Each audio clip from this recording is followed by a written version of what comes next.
야, 쟤 진짜 웃기지 않아? 방금 카페에서 본 예비 며느리의 대학 동창들이었습니다. 이번엔 또 결혼한다며? 아니 근데 지연이 쟤도 참 대단해. 남자 없이는 절대 못 사나 봐. 꼭 하나 잡고 있어야 직성이 풀리잖아. 화장실 안 장미숙은 조용히 입술을 깨물었습니다. 소리가 울리지 않도록 숨을 참았습니다. 또 순진한 놈 하나 물었나 보지 뭐. 이전 결혼 때도 얹혀 살면서 쏙쏙 빼먹더니 이번 희생양은 누굴까? 진짜 불쌍해. 겉으론 예의 바른 척 고개를 조아리던 예비 며느리의 태도가 모두 가면이었단 말인가 손끝이 떨렸습니다. 가방을 꼭 쥐었고 무릎을 세운 채 그대로 멍하니 앉아 있었습니다. 오늘은 제 아들이 데려온 여자를 제가 파혼시킨 기가 막히고도 뼈아픈 이야기를 들려드리려 합니다. 예비 며느리는 겉으론 반듯하고 예의 바른 척했지만 그 뒤에 감춰진 얼굴은 상상도 못할 정도였으니까요. 그날 카페 화장실에서 우연히 듣게 된 대화가 제 인생에서 가장 큰 결단을 내리게 만든 시작이었습니다. 저는 시장 통장까지 빌려가며 학원비를 댔고 신발은 5년을 꿰매가며 신었습니다. 시장에서 김치 장사를 하며 김장철이면 밤샘을 해가며 김치를 버무렸고 그 돈으로 아들 뒷바라지를 했습니다. 아들 은 그런 엄마가 창피했던 시절도 있었지만 결국 장학금을 받아 의대를 졸업했습니다. 지금은 성북구의 한 병원에서 일하고 있습니다. 아들은 35, 아직 장가도 못 갔습니다. 나는 농담처럼 나이 40 되기 전에만 가라고 했지만 속으로는 늘 더 이상 늦어지면 안 될 텐데 하는 불안이 들었습니다. 오랜만에 아들 혁수가 소개할 사람이 있다며 집에 온다는 말에 하루 종일 마음이 바빴습니다. 그 말을 듣고 며칠은 잠이 안 오더라고요. 어머니, 저 여자친구랑 같이 가요. 뭐라고? 여자친구? 네, 진지하게 만나는 사람이에요. 아니, 언제부터 그런 사람을 만나고 있었는데? 나는 네가 결혼 얘기를 통 안 꺼내길래 이젠 아예 혼자 살 생각인 줄만 알았지. 내가 속으론 얼마나 걱정을 했는 줄이나 아냐? 괜히 엄마 기대하게 만들까 봐 말을 아꼈죠. 이젠 말해도 되겠다 싶어서. 그래도 그렇지. 엄마한텐 좀 더 일찍 얘기해도 됐잖아. 너 이제 35이야. 나도 슬슬 손주 기대해도 되는 거 아냐? 어디 사람인데? 뭐 하는 친구고? 엄마, 일단 만나봐요. 엄마 마음에도 들 거예요. 착하고 똑 부러지는 사람이야. 그 한마디의 설렘도 걱정도 긴장도 밀려왔습니다. 그리고 드디어 현관문이 열렸습니다. 여자의 이름은 지원이라 했습니다. 말끔한 정장에 단정한 화장, 세련되고 똑똑해 보였습니다. 안녕하세요. 어머님, 처음 뵙겠습니다. 그래, 어서 와요. 먼 길 오느라 고생했네. 그날은 그렇게 세 사람이 마주 앉아 미역국을 앞에 두고 인사를 나눴습니다. 지원이는 미소를 지었지만 젓가락질은 어색했고 국물은 거의 손도 대지 않았습니다. 그럴 수도 있겠다 싶었습니다. 요즘 애들은 제사 음식, 명절 음식 낯설어 하니까요. 하지만 문제는 혁수가 잠시 자리를 비운 사이에 벌어졌습니다. 어머니, 저 미리 말씀드릴 게 있어서요. 그러면서 주말 오후에 근처 커피숍에서 만나보면 어떻겠느냐고 묻더군요. 갑작스러운 제안이었지만 저는 속으로 이 아이도 나름대로 노력하려 하나 보다 싶어 고맙기도 했습니다. 그날 저는 평소보다 조금 더 단정한 옷차림으로 나섰습니다. 주름 없는 블라우스에 고리 없는 귀걸이 하나 기분 좋게 걸어갔습니다. 하지만 그 기분은 커피숍 문을 열고 지원이를 마주한 순간부터 천천히 식기 시작했습니다. 어머님, 여기요. 앉으세요. 지원이는 환한 미소를 지으며 저를 맞았고 자리에서 일어나 의자를 빼주었습니다. 말투도 공손했고 겉으로 보기엔 아무 문제가 없었습니다. 잠시 서로 안부를 나눈 뒤 커피 한 모금 마시고 나서 그 아이가 허리를 곧게 펴더니 조용히 입을 열었습니다. 어머님께 조금 미리 말씀드려야 할 게 있어서요. 저는 기본적으로 가족 간의 거리라는 걸 중요하게 생각하는 사람이에요. 그 말을 시작으로 지원이는 마치 발표문을 읊듯 똑 부러지는 어조로 말을 이어갔습니다. 저는 시댁 쪽은 명절 딱 2번만 방문할 생각하고 있고요. 그 외에 주말이나 휴일은 친정 쪽과 보내는 게 제 기준이에요.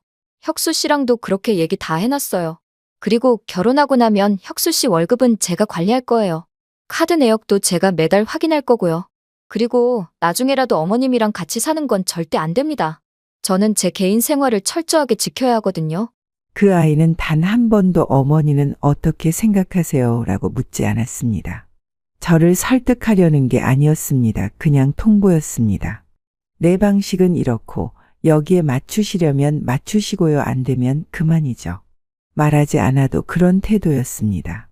저는 멍한 기분으로 커피잔을 들었다가 내려놓았고 그 순간 제 손끝이 떨리고 있다는 걸 알게 되었습니다. 그래 뭐, 네 생각이 그렇다면 알아두지. 지원이는 마지막까지 웃으며 말했습니다. 오해 없으셨으면 좋겠어요. 어머님, 저는 제 기준을 미리 말씀드리는 것뿐이니까요. 그 아이의 눈은 웃고 있었지만 그 웃음이 하나도 따뜻하게 느껴지지 않았습니다. 그때였습니다. 카페 입구 쪽에서 시끌벅적한 여자들 목소리가 들려왔습니다. 어머, 저기 지원이 아니야? 야, 너 여기 웬일이야? 세상에. 결혼식 이후로 처음 보네. 지원의 얼굴이 순간 굳었습니다. 안녕, 너희 어떻게 여기? 우린 근처에서 점심 먹고 커피 한잔 하러 들렀지. 근데 누구셔? 친구들의 시선이 자연스레 장미숙에게 향했습니다. 장미숙은 조용히 웃으며 고개를 끄덕였습니다. 하지만 그 순간 지원이 얼버무렸습니다.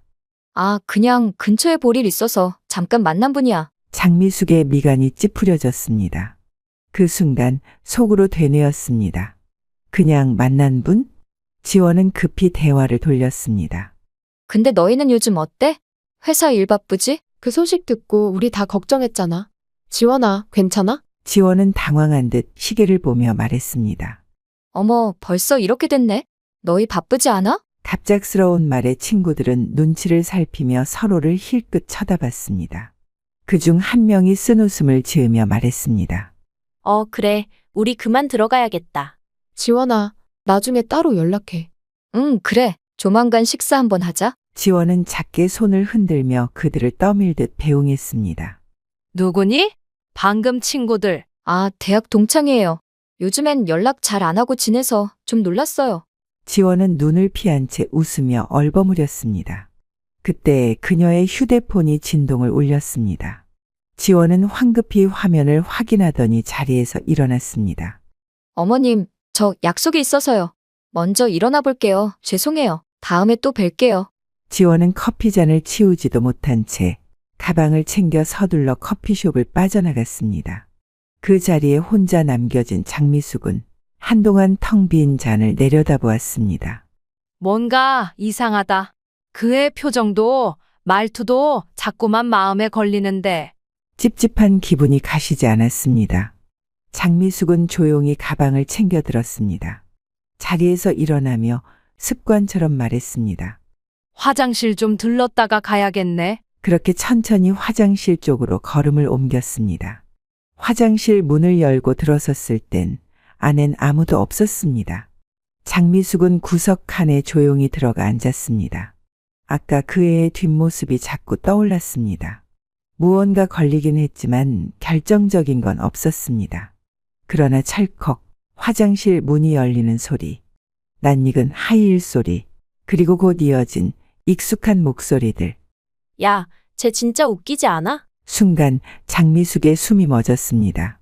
방금 카페에서 본 그 아이의 대학 동창들이었습니다. 이번엔 또 결혼한다며? 응응, 그 얘기 들었어. 아니, 근데 지연이 쟤도 참 대단해. 남자 없이는 절대 못 사나 봐. 꼭 하나 잡고 있어야 직성이 풀리잖아. 화장실 안 장미숙은 조용히 입술을 깨물었습니다. 소리가 울리지 않도록 숨을 참았습니다. 또 순진한 놈 하나 물었나 보지 뭐. 그러게, 이번엔 또 어떤 남자 인생을 말아먹으려나? 근데 걔는 어쩜 저렇게 뻔뻔하냐? 이전 결혼 때도 얹혀 살면서 쏙쏙 빼먹더니. 지연이 전에 결혼했을 땐 신랑이 진짜 순둥이였거든. 응, 맞아. 공무원이었지? 진짜 성실하고 순에 빠져서 지연이 시키는 대로 다 했대. 집도 그 지연이 명의로 된 거야. 하루는 신랑 친구가 야, 너 와이프 인스타에 올린 사진 봤냐 하고 보여줬는데 사진 속엔 지연이가 비키니 입고 술잔 들고 남자들이랑 웃고 있더래. 시어머니가 너무 속상해서 지연이한테 조심해달라 했더니 제 생활 간섭하지 마세요 하고 대들었대. 그리고 무서운 건 뭔지 알아? 뭔데? 그렇게 해놓고선 위자료며 뭐며 다 챙겨갔어. 남편이 자기를 감정적으로 힘들게 했다고 정신과 진단서까지 떼서. 그래서 지금도 그때 받은 위자료랑 전 남편이 해준 예물 팔아서 아직도 몇 개월은 놀고 먹는단 소문 있어. 그 순간이었습니다. 제 입에서 헉 하고 낮은 숨이 새어나왔습니다. 나도 모르게 입을 막았습니다. 심장이 쿵 하고 떨어졌습니다. 세상에 저 아이가 저런 얼굴을 하고 우리 아들 옆에 거울 앞에서 예쁜 척 웃고 있던 모습, 겉으론 예의 바른 척 고개를 조아리던 모습이 모두 가면이었단 말인가. 제 손끝이 떨렸습니다. 가방을 꼭 쥐었고 무릎을 세운 채 그대로 멍하니 앉아 있었습니다. 화장실 안에 공기조차 차갑게 얼어붙은 것 같았습니다. 그날 돌아오는 길, 저는 아무 말도 없이 발만 옮겼습니다. 저 아이는 우리 집에 들어와서는 안 되겠다. 그게 제 안에 울린 명확한 목소리였습니다.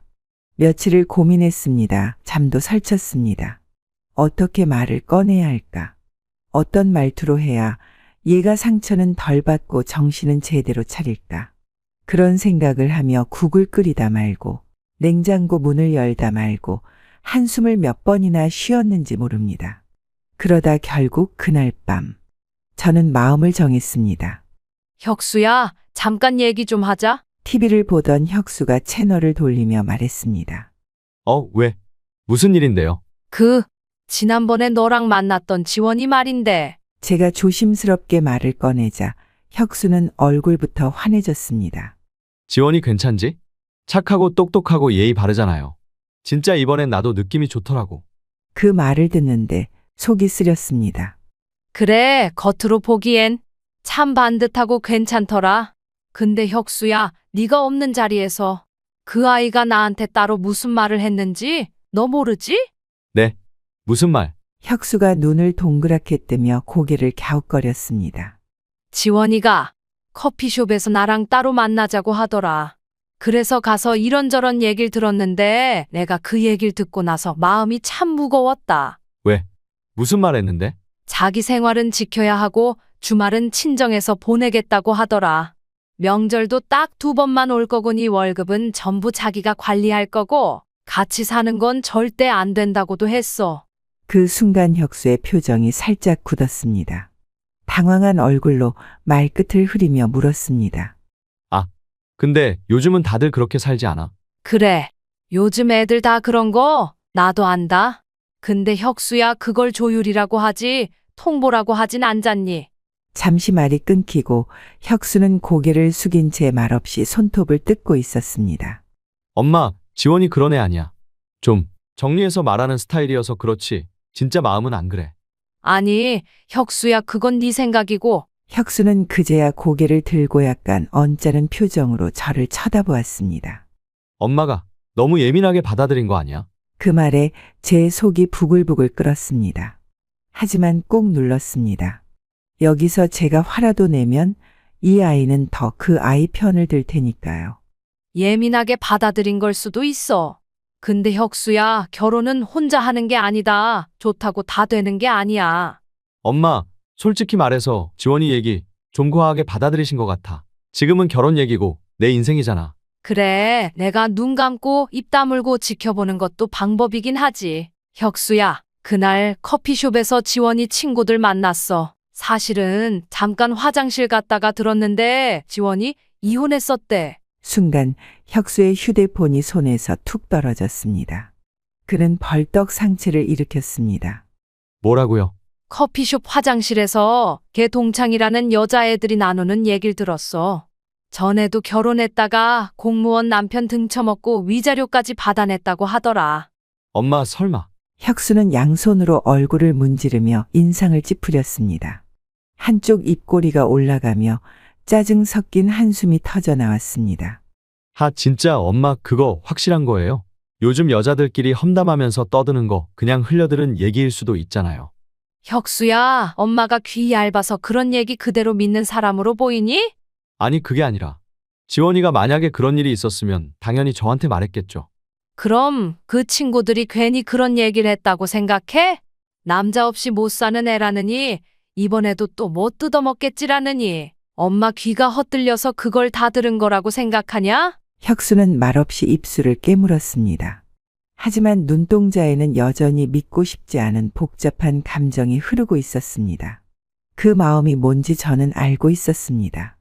믿었던 사람이 무너지면 그동안의 자기 판단까지 무너지니까요. 엄마가 괜히 내 만남을 반대하려는 거 아니다. 엄마도 너 행복했으면 좋겠고 너 이제 좋은 사람 만나서 가정 꾸리는 거 진심으로 바란다. 내 말이 틀렸다고 생각되면 그냥 잊어도 돼. 하지만 너도 한 번은 진짜로 그 아이를 다시 봐봐라. 눈으로 보는 것만 믿지 말고 느낌이라는 것도 틀리지 않을 때가 있어. 늦은 저녁 공원 인근 주차장 가로등이 어슴풀에 비치는 조용한 공간. 혁수는 핸들을 잡은 채 말없이 앞만 보고 있었고 조수석엔 지원이 앉아 있었습니다. 차 안은 묘하게 무거운 공기로 가득 차 있었습니다. 지원이 조심스레 먼저 입을 열었습니다. 혁수야, 오늘 왜 이리 조용해? 무슨 일 있어? 혁수는 한참 동안 말이 없었습니다. 그러다 천천히 고개를 돌려 지원을 바라보았습니다. 지원아. 응? 너 혹시 전에 결혼한 적 있어?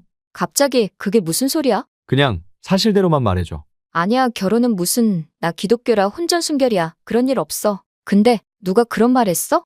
그건 중요하지 않아. 듣기론 전에 결혼했던 거. 상대 남자한테 돈까지 받아낸 거 다 얘기하던데.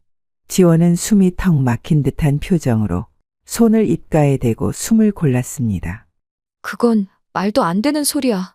진짜 너무 충격이다. 걔네들 나 질투해서 그러는 거야. 대학교 때부터 나만 보면 꼬투리 잡던 애들이라고. 나 진짜 너무 억울해서 그래. 나 그런 사람 아니야. 정말 결혼 안 한 거지? 지원은 눈을 동그랗게 떴습니다. 순간의 머뭇거림 그리고 고개를 세차게 저었습니다. 그럼 정말 아니야? 응, 나 진짜 그런 적 없어. 어떻게 나를 그렇게 의심할 수 있어? 내가 왜 없는 일을 말해? 나 이 얘기 들으니까 진짜 무섭다. 혁수야, 우리 사이에 이런 얘기 오가는 거 나 너무 상처야. 지원은 눈물까지 글썽이며 눈가를 문질렀습니다. 아무 말 없는 혁수, 차 안은 여전히 조용했습니다. 아들은 여전히 혼란스러운 얼굴로 고개를 끄덕였습니다. 며칠 뒤늦은 오후, 집안은 조용했고 장미숙은 평소처럼 국거리용 물을 썰고 있었습니다. 띵동, 초인종 소리에 칼질이 멈췄습니다. 누군가 싶어 문을 열었더니 낯익은 얼굴이 서 있었습니다. 손엔 잘 포장된 과일 음료 세트가 들려 있었고 입가엔 어설픈 미소가 떠 있었습니다. 어머님, 혹시 집에 계시나 해서요. 장미숙은 무표정하게 고개를 끄덕였습니다. 웬일이니?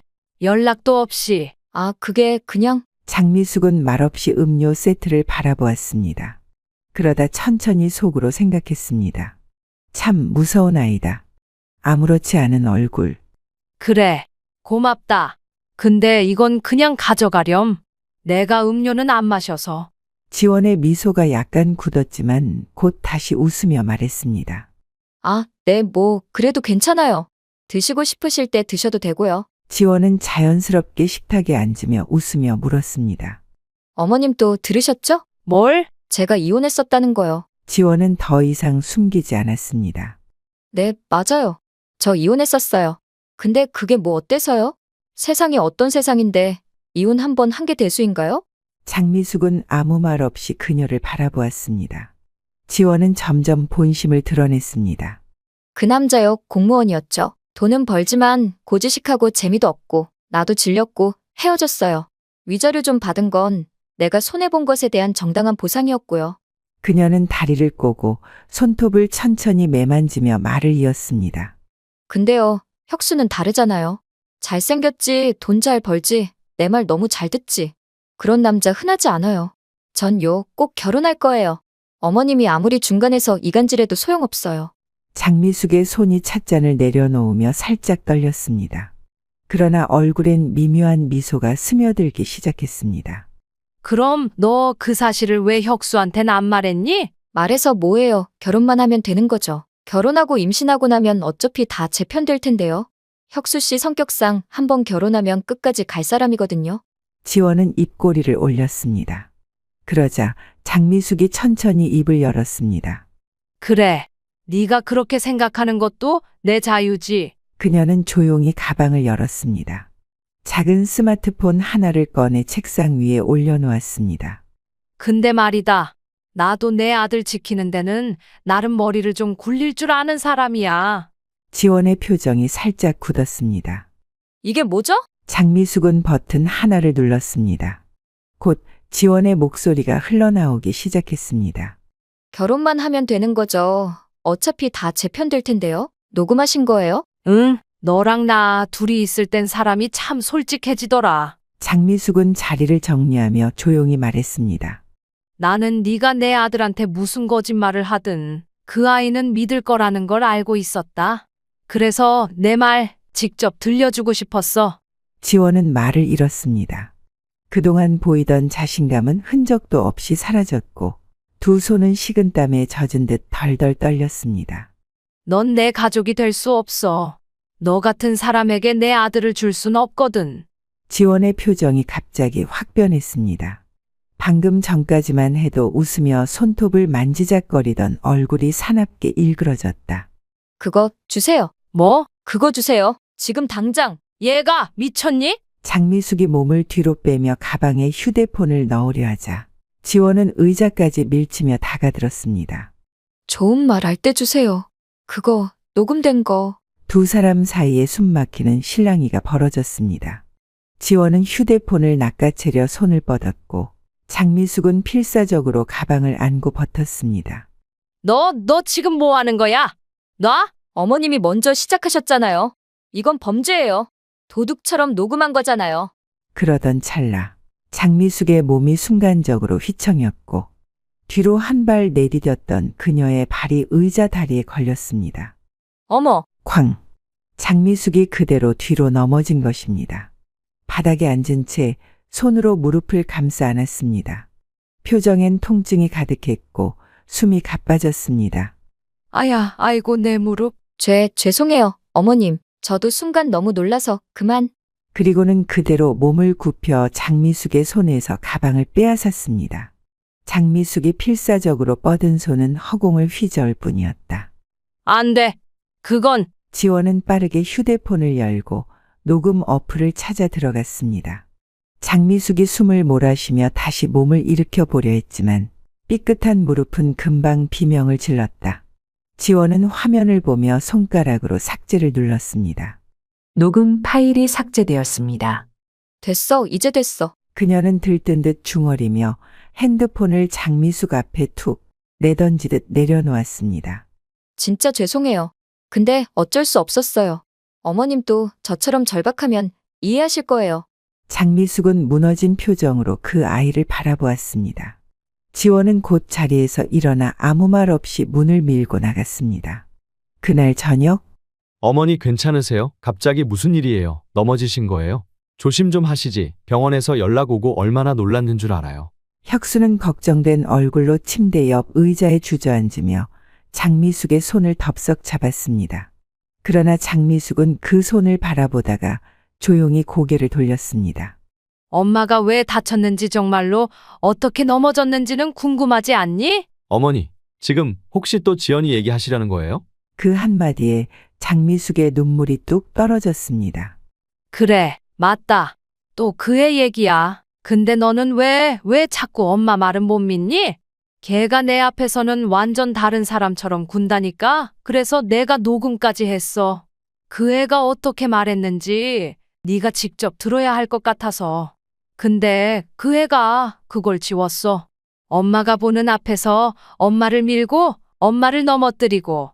그래도 너는 믿겠니? 아직도 그 애 말을? 지원이는 말로는 잠시 안부차 들렀는데 어머니가 미끄러져서 넘어졌다고. 그 말에 장미숙은 천천히 고개를 떨구었습니다. 마치 뭔가를 포기한 사람처럼. 그래, 엄마가 다 예민해서 그런 거다. 너희 둘 잘 살아라. 엄마는 이제 더는 아무 말도 안 할게. 어머니, 일단 그냥 좀 쉬세요. 혁수는 깊은 한숨을 내쉬며 어머니가 다친 발을 절뚝이며 집으로 들어가는 뒷모습을 지켜보았습니다. 혼자 힘겹게 현관문을 열고 들어가는 모습에 가슴 한켠이 묵직하게 짓눌렸습니다.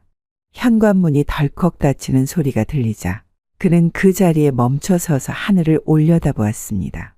나는 결혼 같은 건 평생 안 하겠다고 생각했는데 집으로 가는 길 그는 문득 자신에게 물었습니다. 왜 엄마는 저렇게까지 반대하셨을까? 지연이 말이 다 맞다면 왜 엄마가 저렇게까지 상처받은 얼굴을 하고 있었을까? 머릿속은 복잡했습니다. 사랑하는 여자와 평생 자신을 키워준 엄마 사이에서 그는 가장 어려운 양자택일 앞에 서 있었습니다. 늦은 저녁, 사람 없는 조용한 식당. 지연은 평소보다 더 화장을 연하게 하고 밝은 색 니트를 입고 나왔습니다. 두 손을 모은 채 조심스러운 얼굴로 앉아있던 그녀는 테이블에 놓인 컵에 물방울을 손가락으로 천천히 밀어냈습니다. 혁수야, 오늘은 무슨 얘기 하려고 부른 거야? 어머님은 좀 괜찮으셔? 그때 혁수의 휴대폰이 진동을 울렸습니다.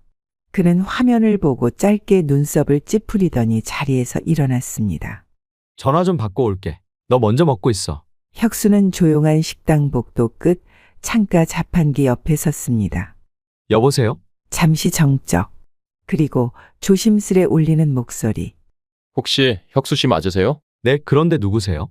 저는 지연 씨의 남편이었습니다. 전 남편입니다. 혁수는 숨이 턱 막혔습니다.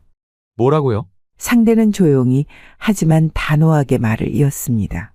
아직 모르고 계셨나 보군요. 지연 씨, 저와 결혼 2년 만에 제 명의로 대출을 돌리고 통장까지 비운 채 사라졌습니다. 그땐 진심으로 사랑해서 고소도 안 했습니다. 지연 씨는 늘 남자 인생을 갈아 쓰는 방식으로 살아왔어요. 지금 또 다른 피해자가 생기는 건 아닌가 싶어서 조심스럽게 연락드렸습니다. 혁수의 손에서 휴대폰이 덜덜 떨렸습니다. 숨이 가빠졌고 귓가에 삐하는 이명이 울렸습니다. 혁수가 돌아오자 지연은 바로 미소 지으며 말했습니다. 전화 중요한 거였어? 응. 어머니 병원에서 연락이 와서. 그래서? 뭐래? 혁수는 물을 한 모금 마신 뒤 조용히 그녀를 바라보았습니다. 지연아, 엄마가 넘어졌던 날 너 집에 갔었지? 응. 음료수 갖다 드리러 갔었어. 근데 왜 엄마 핸드폰에 녹음된 거 지운 건지 설명해 줄래? 지연의 손끝이 살짝 떨리며 포크가 덜그럭하고 접시에 닿았습니다. 그거 나 아니야. 아니긴 뭐가 아니야. 혁수의 목소리가 낮게 가라앉았습니다. 엄마, 왼쪽 갈비뼈에도 멍들었대. 깁스한 팔 말고도 말이야. 그게 음료수 들다가 넘어진 거라고 생각해? 지연은 눈을 동그랗게 뜨며 급히 말을 뱉었습니다. 혁수야, 그거 오해야. 진짜야. 내가 넘어뜨린 거 아니야. 어머님이 갑자기 중심을 잃으신 거야. 나도 놀랐어. 혁수는 갑자기 자리에서 일어섰습니다. 그리고 앞에 놓인 유리컵에 물을 그대로 쫙 지연의 얼굴에 물을 뿌려버렸습니다. 혁수야, 너 지금 뭐하는... 너, 내가 지금 누구한테 전화 받은 줄 알아? 지연의 얼굴이 하얗게 질렸습니다. 혁수의 눈빛이 싸늘하게 꽂혔습니다. 네 전남편한테 전화 왔다. 뭐? 너랑 몇 년 같이 살았던 사람? 지금 어디서 뭐하고 사는지까지 전부 알게 됐다고. 지연의 입술이 덜덜 떨렸습니다. 와, 내가 진짜 귀신의 씨였나? 너 대체 뭐하는 여자야? 뭐하는 여자냐고. 그 순간 식당 안다른 손님들 몇몇이 조용히 고개를 돌려 바라보기 시작했습니다. 하지만 혁수는 멈추지 않았습니다. 처음부터 다 거짓말이었지. 내 인생 다 던지려 했던 내가 진짜. 혁수야, 아니야. 아니라고. 이혼했다고 왜 말을 안 했어? 사람 인생 가지고 왜 장난쳐? 왜 엄마한텐 그런 짓까지 해? 다신 내 앞에 나타나지 마. 너 같은 사람은 괴물로밖에 안 보이니까. 문이 쾅 하고 닫히는 소리에 식당 안은 다시 고요해졌습니다. 젖은 얼굴, 번진 마스카라, 그리고 한마디 변명조차 못한 채 얼어붙은 지연만이 그 자리에 남겨졌습니다. 거실엔 작은 스탠드 조명 하나만이 켜져 있었고 장미숙은 붕대를 감은 다리를 조심스레 내리고 조용히 티백을 우려내고 있었습니다. 그때 현관문이 급히 열리는 소리가 났습니다. 어머니! 장미숙이 고개를 들기도 전에 혁수가 허겁지겁 달려와 무릎을 꿇었습니다. 혁수야? 어머니, 저 진짜 모해 씨였나 봐요. 눈앞에서 뻔히 이상한 짓을 하는 걸 봐놓고도. 엄마가 그렇게 말해도 끝까지 못 믿고 저 진짜 미쳤었나 봐요. 그는 고개를 떨군 채 양손으로 얼굴을 감싸고 숨죽여 흐느꼈습니다. 저 같은 놈이 어떻게 엄마 같은 분한테 그런 말을 어떻게. 일어나라, 이놈아. 무릎 다 까지겠다. 어머니. 살다 보면 그런 일이 한 번쯤은 있다. 눈이 멀고 귀가 다치고 정신이 팔려서 아무 말도 안 들리는 시기가 있는 거야. 혁수는 끝내 어머니의 무릎에 얼굴을 묻고 울음을 터뜨렸습니다. 미안해요, 엄마. 진짜 너무 미안해요. 아들은 어머니께 진심으로 사과했습니다. 그러나 그걸로는 분이 풀리지 않았습니다. 그 여자가 또 어떤 남자를 꼬셔서 피해자를 만들지 모르는 일이었습니다. 시사 제보 방송의 제보에서 얼굴도 못 들고 다니게 해줄 생각이 들었습니다. 인터넷에 글을 올리자 시사 제보 방송국에서 인터뷰를 요청했습니다. 결혼을 앞둔 여성의 정체가 알려지며 전국이 충격에 빠졌습니다. 상대 남성은 물론 가족까지 속여온 그녀의 과거. 우리는 그 피해자의 아들을 직접 만나 실체를 들을 수 있었습니다. 처음엔 믿기지 않았습니다. 그 여자가 이혼을 숨겼다는 것도, 이전에 다른 남성과의 문제로 법정까지 갔었다는 것도요. 하지만 어머니를 밀쳐 다치게 하고 녹음 파일을 지운 그 순간부터는 더 이상 눈 감을 수 없었습니다. 인터넷에는 이런 반응이 쏟아졌습니다. 진짜 무섭다. 저 피해자 가족은 얼마나 충격이었을까. 어머님 너무 안 됐어요. 저런 며느리 될 뻔한 거 천만다행이다. 그리고 끝내 지연의 실명은 물론 얼굴 일부까지 모자이크된 채 방송에 나갔고 그녀의 과거 기사와 민원 기록, 소송 이력까지 퍼지며 전국적인 논란의 중심에 섰습니다. 꽃뱀, 신종 결혼 사기, 지연은 직장을 그만두었고 지인과의 연락도 끊긴 채 짐을 싸서 조용히 이민을 준비 중이라는 소문이 돌았습니다. 누군가는 말했습니다. 사람 쉽게 무시하고 이용하다가 결국 본인이 가장 큰 대가를 치른 거지. 인연이 지금 무슨 소리를 짓거리는 거야? 아니, 어머님! 유진의 얼굴이 하얗게 질렸습니다. 너 방금 그 말 다시 한번 해봐. 우리 지훈이한테 취직 가겠다고? 그리고 나를 요양원에 보낸다고? 아니, 그게... 어머님, 무슨 말씀을 하시는지 잘 모르겠는데요. 혹시 뭔가 오해가 있으신 것 같아요. 오해라고. 내가 방금 전화로 한 얘기 내가 다 들었어. 우리 지훈이를 속이려 했어? 친구랑 그냥 장난으로 한 말인데 어머님께서 너무 진지하게 받아들이신 것 같아요. 그 반지랑 목걸이 내가 끼고 있을 필요 없어. 무슨 자격으로 이걸 하고 있어? 내가 준 반지랑 목걸이 다 내놔? 매장을 채우던 잔잔한 음악과 손님들의 소란스러운 대화는 멈췄고 모든 시선이 최 씨와 예비 며느리에게로 쏠렸습니다. 어머님, 여기서 이러지 마세요. 사람들이 다 쳐다보잖아요. 그래, 쳐다보라고 해. 네가 무슨 짓을 했는지 다들 알아야 할 거 아니야. 본격 시작 전 구독 꼭 부탁드려요. 올해로 63세 최임순 씨는 경기도 남양주시 조안면의 한적한 마을에서 평생을 살아왔습니다. 그녀의 하나뿐인 아들 지우는 이곳에서 나고 자라 서울로 대학을 진학하며 도시로 나갔습니다. 처음에는 작은 온라인 쇼핑몰에서 시작했지만 뛰어난 경영 감각 덕분에 사업은 빠르게 성장했습니다. 창업 5년 만에 연매출 수십억 원을 기록하는 탄탄한 사업체로 성장했습니다. 서울 강남에 위치한 사무실과 함께 그는 직원들을 고용하며 기업의 규모를 확장했습니다. 엄마, 이번에 새로 산 냉장고예요. 지금 집에 있는 냉장고는 좀 오래됐잖아요. 이건 최신형이라 훨씬 편하실 거예요. 얘야, 이런 비싼 걸 못하러 샀니? 엄마는 아직 그거 잘 쓰고 있었는데. 이젠 엄마가 편하게 지내셔야죠. 그동안 얼마나 고생하셨는데요. 집 앞마당도 새로 포장했으니까 비 올 때 미끄러질 걱정 안 하셔도 돼요. 우리 지훈이가 이렇게 든든하게 자라줘서 얼마나 고마운지 모르겠구나. 최근에는 연애를 시작한 여성과 결혼을 준비하고 있다는 소식을 전해왔습니다. 엄마, 이번에 정말 좋은 사람 만났어요. 예쁘고 착한 사람이야. 엄마도 꼭 한번 만나봤으면 좋겠어요. 지훈의 목소리에는 설렘이 가득했습니다. 최 씨는 아들의 소식에 가슴이 벅찼습니다. 아이고, 우리 지훈이가 드디어 결혼을 하는구나. 아버지도 하늘에서 얼마나 좋아하시겠니? 그녀는 아들의 행복을 위해 기꺼이 지원할 준비를 하며 마음을 다잡았습니다. 엄마가 할 수 있는 건 뭐든 도와줄게. 첫 만남 때 그녀는 베이지색 원피스에 차분한 단화를 신고 등장했으며 단정한 옷차림과 말투에서 깊은 배려심이 느껴졌습니다. 예비 며느리 유진은 날씬하고 아름다운 외모를 자랑하는 사람이었습니다. 어머님, 제가 지훈이 잘 돌볼게요. 지훈이랑 저는 정말 잘 맞아요. 어머님 걱정하실 일은 절대 없으실 거예요. 최 씨는 그녀의 이야기를 들으며 고개를 끄덕였습니다. 그래, 우리 지훈이를 잘 부탁하네. 유진 씨가 이렇게 밝고 똑똑하니 내가 정말 든든하구먼. 유진이 손을 꼭 잡으며 말했을 때 최 씨는 이 며느리가 아들에게 큰 행복을 줄 것 같다는 생각이 들었습니다. 어머님, 지훈 씨가 저에게 이런 얘기를 했어요. 아버님이 일찍 돌아가셨다고 들었는데. 지훈 씨는 빨리 결혼해서 아이들에게 든든한 아빠가 되어주고 싶다고 하더라고요. 그래, 지훈이가 그런 생각을 했구나. 아버지가 일찍 떠나서 나도 많이 걱정했었어. 저 아이가 얼마나 외로웠겠어. 그래서 저도 결혼하면 그 마음을 함께 나누고 싶어요.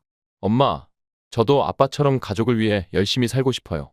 그래서 유진이랑 빨리 결혼해서 가정을 꾸리고 싶었어요. 지금 다니는 직장도 그만두고 빨리 아이를 가지려고요. 지훈 씨와 함께 가족을 이루는 게 제 가장 큰 목표예요. 직장을 그만둔다고? 최 씨는 놀란 듯 물었지만 유진은 고개를 끄덕이며 말했습니다. 네, 어머님. 물론 결혼 전에 일을 하면서 열심히 준비해왔지만 이제는 가정이 제 1순위라고 생각해요. 아이를 갖고 지훈 씨를 내조하며 행복한 가정을 꾸리는데 집중하려고 해요. 요즘은 맞벌이도 많고 꼭 전업주부가 되어야만 하는 건 아니잖니. 아니에요. 저는 가정을 위해 내조하는 삶이 더 행복할 것 같아요. 엄마, 유진이 정말 대단하죠? 그래도 요즘 같은 세상에 맞벌이 안 하면 사는 게 힘들지 않겠니? 저도 그 부분에 대해 지훈 씨랑 많이 이야기했어요. 그래서 결혼 전에 저희가 가진 자산과 수입을 잘 계획해놨고 생활에 문제가 없도록 철저히 준비하려고 해요. 그래도 막상 살아보면 예기치 못한 일도 생기고 또 경제적으로 어려움이 생길 수도 있거든. 그럴 때 맞벌이가 큰 도움이 되지 않을까 싶어. 저도 그런 상황이 생기면 언제든 다시 일을 시작할 생각이에요. 그래, 너희가 그렇게 서로 믿고 계획하고 있다니 내가 더 말할 게 없구나. 유진이 집으로 돌아가고 나자 최 씨는 거실에 혼자 앉아 깊은 생각에 잠겼습니다. 겉으로 보기엔 모든 게 완벽해 보였지만 그녀의 마음 한구석에는 여전히 불안감이 남아 있었습니다. 그 불안감의 중심에는 유진의 이혼 이력이 자리 잡고 있었습니다. 유진이 이혼한 적이 있다는 사실은 첫 만남 이후 지훈을 통해 들은 것이었습니다. 그래, 요즘은 이혼이 흠이 아니라고들 하지만 우리 쪽에서는 좀 아쉬운 게 사실이네. 엄마, 유진이가 전에 결혼했다가 이혼한 건 맞아. 하지만 그건 유진이가 잘못한 게 아니래. 전 남편과 성격 차이가 심해서 서로 합의하고 끝냈다고 하더라고. 지훈은 어머니의 걱정을 덜어주기 위해 애써 유진의 이야기를 덧붙였습니다. 엄마도 알잖아. 유진이는 정말 좋은 사람이야. 최 씨는 아들의 이야기를 들으며 한숨을 쉬었습니다. 그래, 그럼 그랬겠지. 내가 믿고 선택한 사람이니 나도 더 이상 뭐라 하지 않으마. 결혼 준비 과정에서도 예비 며느리는 협조적이고 성실한 모습을 보였습니다. 백화점에 들어서자 고급스러운 보석 매장들이 반짝거리는 조명 아래 늘어서 있었습니다. 유진은 한 발짝 뒤에서 최 씨를 따라왔습니다. 어머님, 저한테 이렇게까지 해주셔서 정말 감사합니다. 이런 거 제가 받아도 되는 건지 모르겠어요. 유진은 살짝 상기된 얼굴로 조심스럽게 말했습니다. 아니야, 유진아. 내가 우리 지훈이를 잘 만나줬으니 내가 기쁜 마음으로 해주는 거야. 결혼하면 너도 우리 가족이잖니? 그럼 당연히 좋은 걸로 해줘야지. 최 씨는 환하게 웃으며 유진을 다독였습니다. 매장 직원이 두 사람을 반기며 다가왔습니다. 어서 오세요, 고객님. 특별한 날을 위한 선물을 찾으시는 건가요? 네, 우리 예비 며느리 줄 예물을 보러 왔어요. 반지랑 목걸이 세트를 맞추고 싶어요. 유진아, 이거 봐. 이 세트가 은은하고 깔끔하니 내 이미지랑 딱 어울리겠구나. 와, 정말 예뻐요. 어머님, 근데 너무 비싼 거 아니에요? 아니다. 내가 우리 가족이 되는 날인데 이런 정도는 괜찮아. 딱 내 스타일 같아서 좋다. 어머님, 정말 감사합니다. 제가 평생 간직할게요. 지훈 씨도 분명 이걸 보면 좋아할 거예요. 이건 단순히 예물이 아니야. 너와 지훈이가 행복한 가정을 만들어가길 바라는 내 마음이야. 알겠지? 네, 어머님. 저도 지훈 씨와 함께 어머님께 보답하며 살게요. 유진의 눈가가 살짝 붉어지며 고개를 숙였습니다. 그날 백화점을 나서는 길.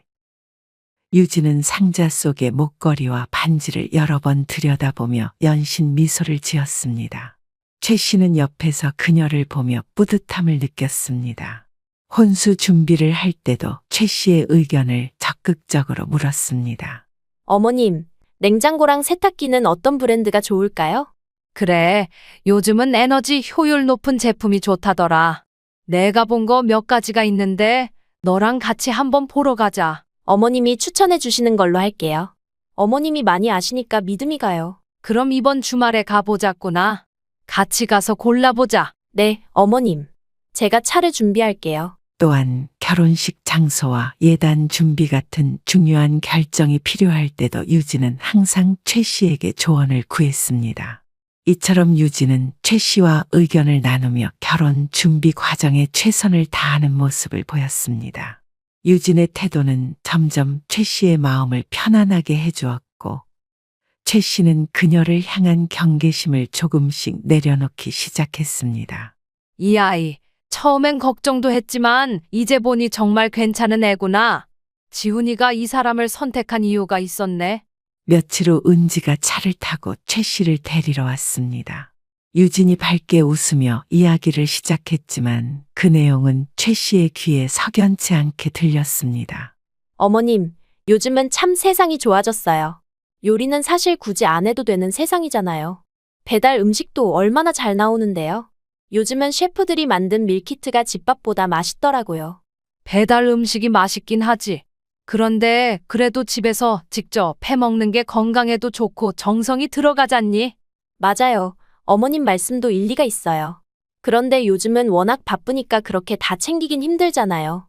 청소도 요즘은 사람 쓰는 게 더 효율적이고요. 시간도 절약되고. 그래도 가정을 꾸리면 주부로서 기본적으로 해야 할 일은 해야 하지 않겠니? 가정의 분위기를 만드는 건 결국 내 몫이잖아. 그럼 넌 뭘 하겠다는 거니? 유진은 그제야 당황한 듯 잠시 말을 멈췄습니다. 그러다 웃음기를 띤 얼굴로 대답했습니다. 어머님, 제가 잘못 말했나 봐요. 저는요, 결혼하면 지훈이를 내조하고 나중에 아이를 낳으면 아이 케어에 집중하려고 해요. 청소나 요리는 이모님께 맡겨도 아이는 제가 직접 돌보고 싶어서요. 그래, 내 생각도 있겠지. 그래도 집안일은 가족이 함께 하는 것도 중요하단다. 남편과 아이만 챙긴다고 해서 가정이 돌아가는 게 아니거든. 어머님 말씀 명심할게요. 제가 더 잘 준비하겠습니다. 유진은 평소와 다름없이 밝은 얼굴로 최 씨에게 말했다. 어머님, 여기 가전제품 종류가 정말 다양하네요. 어머님이 골라주시면 다 좋을 것 같아요. 그래, 같이 잘 골라보자꾸나. 매장은 주말이라 사람이 많았고 다양한 제품이 진열된 공간을 돌아다니며 유진과 최 씨는 냉장고와 세탁기, 에어컨 등을 꼼꼼히 살펴보았습니다. 하지만 한참을 돌아다니던 최 씨는 갑자기 화장실이 급해졌고 유진에게 잠시 다녀오겠다고 말하며 화장실로 향했습니다. 화장실을 나서 매장으로 돌아오던 최 씨는 예비 며느리가 한쪽 구석에서 누군가와 통화하고 있는 모습을 보았습니다. 그녀는 유진이 지훈과 통화하는 줄 알고 자연스럽게 다가가려다 유진의 말투에 순간 걸음을 멈췄습니다. 아, 그럼. 결혼만 하면 끝이지. 지훈이는 정말 착하잖아. 걔는 내가 하자는 대로 다 해. 애가 공부만 해서 그런가 얼마나 순진한지. 최 씨는 눈썹을 살짝 찌푸렸습니다. 이게 무슨 소리야? 그 집 엄마? 돈 많으니까 좋지. 근데 까탈스럽긴 엄청 까탈스러워. 아, 진짜 답답하게 구는 거 보면 얼마나 피곤한지 몰라. 아니, 다 좋은데 그 할머니가 계속 끼어들어서 신경질 나더라니까. 냉장고 하나 고르는데도 간섭이 너무 많아. 결혼하면 그런 거 싹 끊어야지. 최 씨는 순간적으로 숨을 멈추며 긴장했습니다. 그녀의 손은 무의식적으로 가방 끈을 꽉 잡고 있었습니다. 결혼하고 나면 요양원에 보내버리면 되지 뭐. 곁에 두고 싶지 않아. 뭐라고? 요양원에 보내버린다고? 머릿속이 혼란으로 가득 찬 최 씨는 곧바로 핸드폰을 꺼내 녹음 버튼을 눌렀습니다. 아돈 많다면서 뭐 그렇게 잔소리를 해. 하여간 딱 돈 있는 꼰대 스타일이야. 유진은 여전히 태연히 통화를 이어갔습니다. 어쨌든 결혼만 하면 내가 원하는 대로 다 할 거야. 호구 하나 잘 물어서 취집 잘 간 거지 뭐. 최 씨는 그 자리에 얼어붙은 채 숨소리조차 내지 못하고 유진의 말을 듣고 있었습니다. 최 씨는 녹화를 하고 있던 휴대폰을 내려놓으며 숨을 몰아쉬었습니다. 가슴 속에서 치밀어 오르는 분노를 억누를 수가 없었습니다. 그녀의 손은 떨렸고 얼굴은 순식간에 빨갛게 달아올랐습니다. 감히 우리 지훈이를 이용해 나를 요양원에 보낸다고? 이 생각이 머릿속을 떠나지 않았고 그녀의 분노는 점점 더 커졌습니다. 인연이 지금 무슨 소리를 짓거리는 거야? 최 씨의 고함 소리가 매장 안을 울렸습니다. 유진은 깜짝 놀라 뒤돌아보며 손에 들고 있던 휴대폰을 떨어뜨렸습니다. 아니, 어머님! 유진의 얼굴이 하얗게 질렸습니다.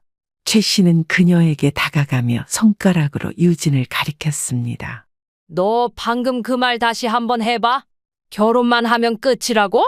우리 지훈이한테 취집 가겠다고? 그리고 나를 요양원에 보낸다고? 아니, 그게... 어머님, 제가 무슨 말씀을 하시는지 잘 모르겠는데요. 뭔가 오해가 있으신 것 같아요. 오해라고. 내가 방금 전화로 한 얘기 내가 다 들었어. 너 이런 말까지 하면서 우리 지훈이를 속이려 했어? 우리 가족을 뭘로 보는 거야? 유진은 급히 태도를 바꾸며 두 손을 내저었습니다. 어머님, 그게 제가 방금 농담한 거예요. 제가 친구랑 그냥 장난으로 한 말인데 어머님께서 너무 진지하게 받아들이신 것 같아요. 농담. 농담이었다고? 최 씨의 목소리가 점점 더 높아졌고 매장 직원과 주변 손님들은 그들의 대화를 듣고 슬쩍 고개를 돌리며 지켜보고 있었습니다. 이 결혼 절대 그냥 넘어가지 않을 거야. 내가 우리 지훈이를 어떻게 이용하려고 했는지 내가 끝까지 밝혀낼 거다.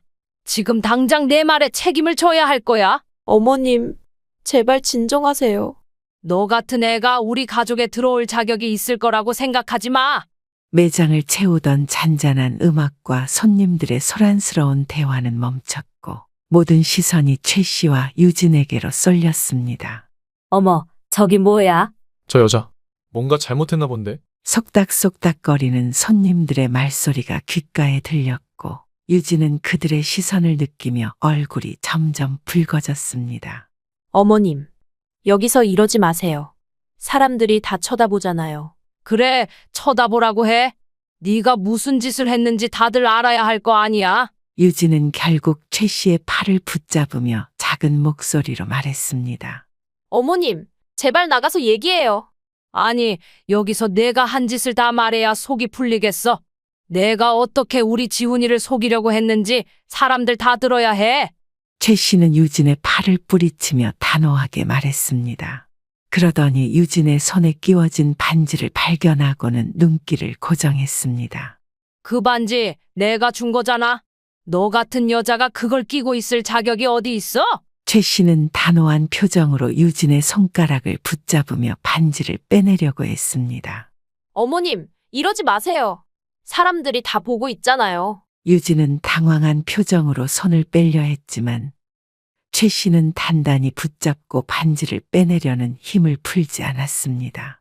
이 반지 내가 끼고 있을 필요 없어. 내가 준 반지랑 목걸이 다 내놔. 실랑이가 이어지자 주변 직원들이 하나둘씩 다가왔습니다. 매장 관리자로 보이는 한 남자가 조심스레 말을 걸었습니다. 손님, 죄송한데 이러시면 안 됩니다. 다른 손님들께도 불편을 끼치고 계세요.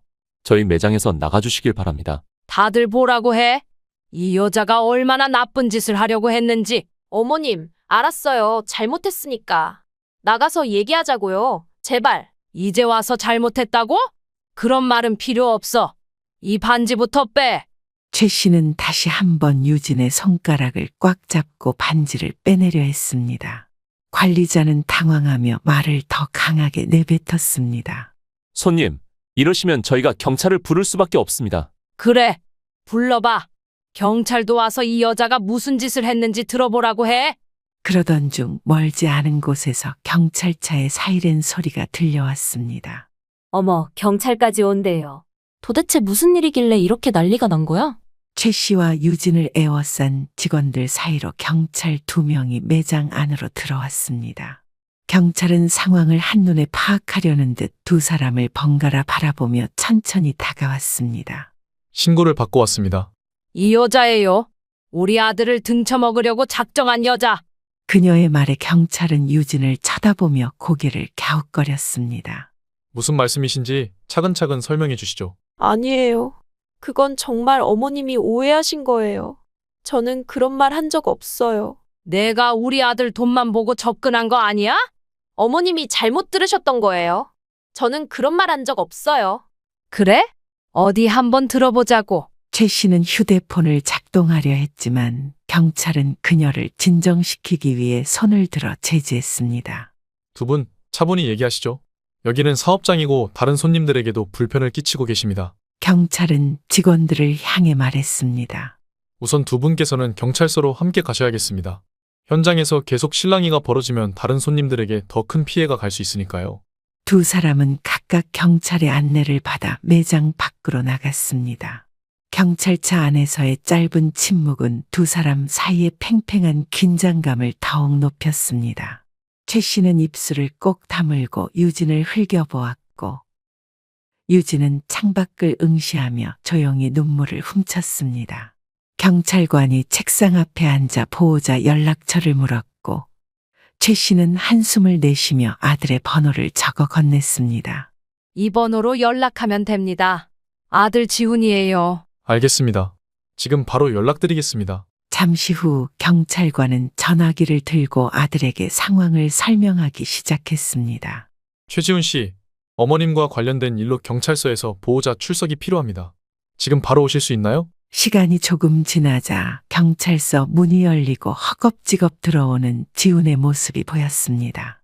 그는 숨을 몰아쉬며 서둘러 상황을 살폈습니다. 눈에 먼저 들어온 것은 의자에 앉아있던 유진이었습니다. 유진아, 무슨 일이야? 안 다쳤어? 어디 다친 데는 없어? 그 순간 유진은 최 씨를 흘끗 보더니 눈을 질끈 감고 지훈의 품에 안기며 울음을 터뜨렸습니다. 지훈 씨, 어머님이 제 손에서 반지를 뺏으려고 하셨어. 유진은 흐느끼며 자신의 손을 들어 보였습니다. 그녀의 손등에는 얕은 긁힌 자국이 있었고 손톱에 긁힌 듯한 붉은 자국에서 미세하게 피가 맺혀 있었습니다. 봐요. 손에서 반지를 빼려고 이렇게 손톱으로 핥히셨어요. 정말 너무 무서웠어요. 지훈은 깜짝 놀라며 유진의 손을 살펴보았습니다. 뭐라고? 어머니가 이랬다고? 대체 무슨 일이 있었던 거야? 엄마, 진짜예요? 지훈아, 내가 왜 그런지 내가 잘 들어봐야 해. 이 여자, 내가 모르는 곳에서 무슨 말을 했는지 알아? 내가 그 말을 듣고 어떻게 가만히 있을 수 있겠니? 엄마, 잠깐만. 유진이가 손을 이렇게 다쳤잖아요. 그래, 그 반지 내가 사준 거야. 그런데 이런 뻔뻔한 말을 하고도 그걸 차고 있을 자격 없어서 내가 달라고 했다. 어머님이 저한테 갑자기 소리를 지르시더니 반지를 빼려고 제 손을 이렇게 핥히셨어요. 너무 무서웠어요. 지훈 씨, 정말 이렇게까지 하셨어야 했어요? 유진이가 대체 무슨 말을 했길래? 그동안 내가 얼마나 이 여자를 아껴주고 믿어줬는데 뒤에서 나를 요양원에 보내겠다고 했다. 지훈은 충격을 받은 듯 눈을 동그랗게 뜨고 유진을 바라보았습니다. 유진아, 이게 무슨 말이야? 엄마 말이 사실이야. 아니에요. 어머님이 잘못 들으신 거예요. 저는 그런 말 한 적 없어요. 정말이에요. 지훈아, 내가 정말 이 여자를 믿는다면 이 녹음을 들어봐. 그리고 내가 판단해. 지훈은 엄마가 내미는 휴대폰을 망설이며 받아들었습니다. 그의 손이 떨리기 시작했습니다. 유진의 표정이 순식간에 굳어졌다. 녹음이요? 무슨 녹음 말씀하시는 거예요? 유진은 재빨리 몸을 일으켜 최 씨의 손에 있는 휴대폰을 뺏으려 했습니다. 그거 내놓으세요. 제가 확인해 볼게요. 하지만 지훈이 유진의 팔을 붙잡아 그녀를 막았습니다. 은지야, 가만히 있어. 진짜 오해라면 그냥 들으면 되는 거잖아. 아니, 그게 아니라 이건 너무 억울해서 그래요. 지훈아, 내가 이 나이에 거짓말할 이유가 뭐가 있겠니? 지우는 휴대폰을 받아들며 깊은 숨을 내쉬었다. 엄마, 알았어요. 제가 들어볼게요. 지훈이 녹음 파일을 재생하자마자 경찰서 내부는 정막에 휩싸였습니다. 휴대폰 스피커에서 유진의 목소리가 생생히 흘러나왔습니다. 결혼만 하면 끝이지. 취집 잘 갔지 뭐. 그 집 엄마 그냥 돈 많아서 좋지. 근데 너무 깐깐하더라. 결혼만 하면 멀리 떨어뜨려야지. 요양원에 보내버리면 되지 뭐. 유진은 얼굴이 하얗게 질려 허공을 바라보며 입을 벌렸다. 저게 뭐예요? 어머님, 이거 조작한 거죠? 지훈아, 이게 바로 이 여자의 본심이다. 내가 왜 이 자리까지 오게 됐는지 너도 알겠지? 그냥 한 말이에요. 절대 진심이 아니에요. 은지야, 우리 엄마를 요양원에 보내겠다는 게 농담이야? 날 사랑하긴 했어? 최 씨는 고개를 끄덕이며 안도한 듯한 표정을 지었습니다. 이런 여자를 며느리로 들일 순 없으니까. 은지야, 지훈의 목소리는 낮고 결연했다. 이제 그만하자. 그리고 반지 내놔. 어머님, 지훈 씨, 제가 잘못했어요. 한 번만 용서해줘요. 나도 너랑 결혼할 마음 없어졌어. 반지 내놔. 목걸이도 줘. 지훈 씨, 진짜 그럴 거예요? 우리 여기까지 왔잖아요. 내놔. 지훈의 단호함에 은지는 결국 고개를 떨구며 손가락에 끼워져 있던 반지를 빼기 시작했습니다. 그녀의 손은 떨리고 있었고 반지를 바닥으로 내던졌습니다. 며칠 뒤 갑작스러운 자동차 소리가 들렸습니다. 집 앞에서 시동이 꺼지는 소리가 나더니 차에서 유진과 그녀의 부모가 내리는 모습이 보였습니다. 최 씨는 갑작스러운 방문에 손에 들고 있던 마늘을 내려놓으며 놀란 눈으로 그들을 바라보았습니다. 아니, 사람이 이렇게 무례하게 하셔도 되는 겁니까? 유진의 어머니가 팔짱을 낀 채 비웃는 듯한 표정을 지으며 말을 시작했습니다. 이 결혼 엎으신 거 책임지셔야죠. 우리 가족이 가만히 있을 것 같으세요? 우리 딸이 그렇게 결혼을 바래왔는데 농담 좀 한 거 가지고 아들 조종해서 파혼을 시킵니까? 이게 어른으로서 할 짓입니까? 뭘 책임지라는 겁니까? 그쪽에서 결혼을 이렇게 엉망으로 만든 거 아니에요? 농담도 못 받아들이는 집안이라니 참 우스울 일이네요. 결혼 준비 과정에서 우리 딸이 얼마나 고생했는지 아십니까?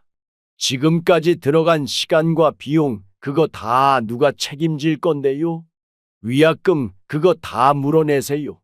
아니, 결혼을 준비하는 사람이면 이렇게 파혼을 초래할 행동을 애초에 하지 않았어야지. 결혼을 뒤집어 놓으셨으면 최소한 책임이라도 지셔야죠. 애초에 결혼을 장난처럼 생각한 게 문제 아닙니까? 여기까지 와서 이런 몰상식한 이야기를 하다니 정말 어이가 없구네요. 그 순간 마당으로 들어서는 지훈의 모습이 보였습니다. 그는 허겁지겁 달려와 상황을 파악하더니 단호한 목소리로 외쳤습니다. 여기서 뭐 하시는 겁니까? 지훈 씨, 이게 정말 맞는 겁니까? 남자가 한 말 말했으면 그 말을 지켜야지. 엄마 치마 품에 숨어서 뭐 합니까? 지금 위약금 때문에 이러시는 겁니까? 정말 지겹네요. 그놈의 돈. 저희가 다 물겠습니다. 그러니까 지금 당장 가주세요. 꼴도 보기 싫으니? 뭐라고? 젊은 놈이 어른한테 이런 식으로 말해도 되는 거야? 이게 어디서 배운 버릇이야? 버릇은 지킬 사람에게만 지킵니다. 어머니를 이렇게 대하고 우리 가족을 무시하는 태도를 보이는 분들께 제가 더 이상 예의를 갖출 필요가 없다고 판단합니다. 됐어. 여기서 더 있어봤자 입만 아프다. 저런 집안은 상종도 하지 말자. 가자. 그는 딸과 아내를 재촉하며 차로 향했습니다. 지우는 유진 가족이 떠난 뒤 마당에 서서 깊은 한숨을 내쉬었습니다. 그리고 천천히 최 씨에게 다가와 떨리는 목소리로 말했습니다. 어머니, 죄송합니다. 제가 여자 하나 잘못 데려와서 고생만 시켜드리네요. 제가 돈 많이 벌어서 어머니께 효도하려고 했는데 이렇게 못난 모습만 보여드려서 정말 죄송합니다. 지훈아, 너도 얼마나 힘들었겠니? 믿었던 사람에게 그런 배신을 당했으니 얼마나 큰 상처였겠냐. 인생이라는 게 그렇더라. 이렇게 큰일이 있어도 하루하루 살아가다 보면 또 사라지더라. 지우는 어머니의 말을 듣고 고개를 끄덕이며 눈물을 닦아냈습니다. 마당에 부드러운 바람이 불어오며 두 사람의 마음속 긴장과 슬픔을 조금씩 흩어주는 듯했습니다. 최 씨와 지우는 서로를 의지하며 다시 시작할 힘을 다짐했습니다. 지우는 결혼식 취소 위약금을 모두 지불하며 단단히 마음을 먹었습니다. 그는 억울함과 분노를 가슴에 안고 복수를 결심했습니다. 지우는 그동안 녹음한 음성과 함께 유진과의 대화를 담은 사진들을 모아 SNS에 글을 올리기로 했습니다. 안녕하세요. 저는 최근 결혼 준비 중에 충격적인 일을 겪었습니다. 상대방이 저와 제 가족을 기만하고 사리사욕을 채우기 위해 결혼을 이용하려 한 것이 드러났습니다. 이는 저와 제 가족이 큰 상처를 받은 이유를 알리기 위함입니다.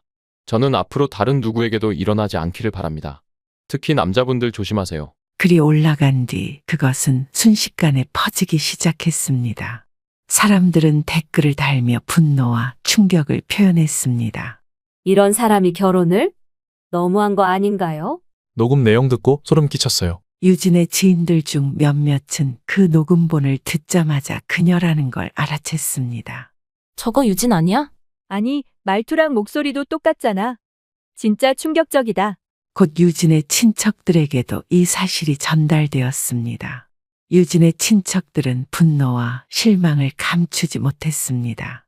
유진은 SNS에 퍼진 게시물을 보며 손이 덜덜 떨렸습니다. 그녀의 이름은 나오지 않았지만 내용과 음성 녹음만으로도 자신임을 충분히 알아볼 수 있었습니다. 댓글에서는 비난이 쏟아졌고 지인들의 전화와 메시지는 폭주하고 있었습니다. 휴대폰을 붙잡고 울부짖던 유진은 결국 분노에 못 이겨 휴대폰을 벽에 내던졌습니다. 아, 진짜? 어떻게 나한테 이럴 수가 있어? 그녀는 이 사태를 어떻게든 막아야겠다고 생각하며 지훈에게 직접 연락을 시도했습니다. 제발 받아. 제발 좀 받아. 몇 차례 시도 끝에 지훈이 전화를 받았습니다. 무슨 일이야? 지훈 씨, 제발 그 글 좀 내려줘요. 사람들이 다 저라고 생각하고 있어요. 나 정말 미칠 것 같아. 왜 내려줘야 하지?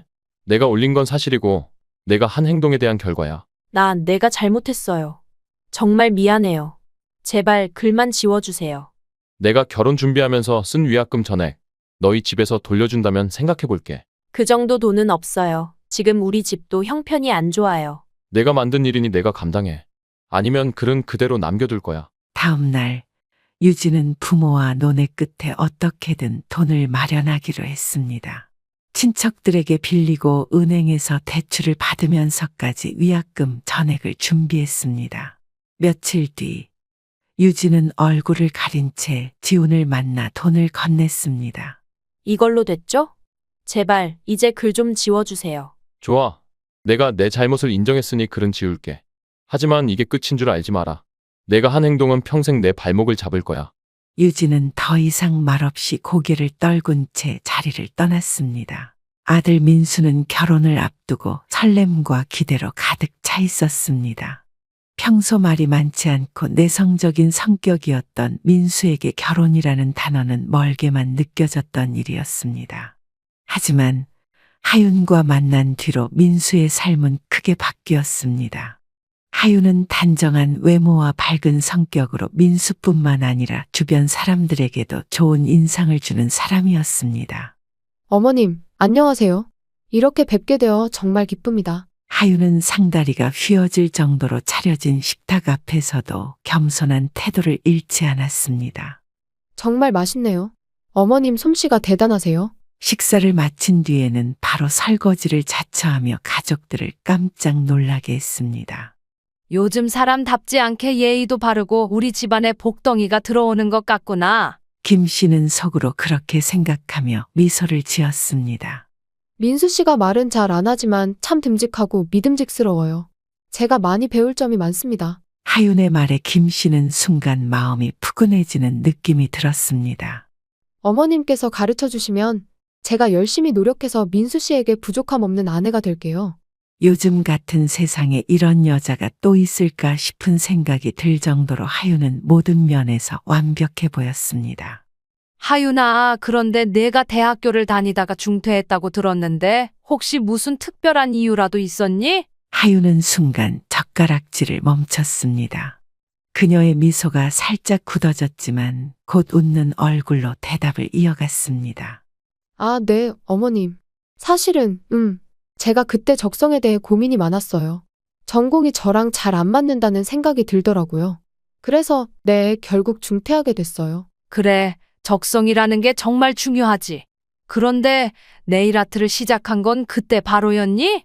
학교 그만두고 무언가 결심을 하기까지 좀 걸렸을 텐데. 하윤은 어색한 미소를 지으며 말했습니다. 네, 그때 여러 가지 일을 생각해보다가 네일아트를 배우기로 마음먹었어요. 딱 맞는 타이밍이었달까요? 김 씨는 미소를 지으며 고개를 끄덕였지만 마음속에서는 여전히 의문이 가시지 않았습니다. 분명히 뭔가 숨기고 있어. 그런데 그게 뭘까? 대학교를 중퇴한 이유가 따로 있다 보다. 한편 결혼식 준비는 전반적으로 순조롭게 진행되고 있었습니다. 김 씨는 예비 며느리 하윤과 함께 혼주 한복을 맞추러 한복점에 갔습니다. 어머님, 이 옷 색깔이 참 잘 어울리실 것 같아요. 어머님 피부가 밝으셔서 이런 색상이 더 돋보일 거예요. 내가 이런 건 익숙하지 않아서 조금 긴장했는데 내가 이렇게 신경 써주니 다행이다. 제가 어머님께 잘 어울리는 옷을 꼭 찾아드릴게요. 편하게 앉아 계시고 필요한 거 있으면 말씀만 하세요. 그리고 한복을 입는 동안 허리를 굽혀온 매무새를 꼼꼼히 정리해 주었습니다. 어머님, 조금 불편하시면 말씀하세요. 제가 다시 조절해 드릴게요. 여기 옷자락도 잘 다듬어 드릴게요. 한복점에서의 분위기는 화기애애했지만 하윤이 대화 도중 갑자기 핸드폰을 확인하더니 자리에서 일어났습니다.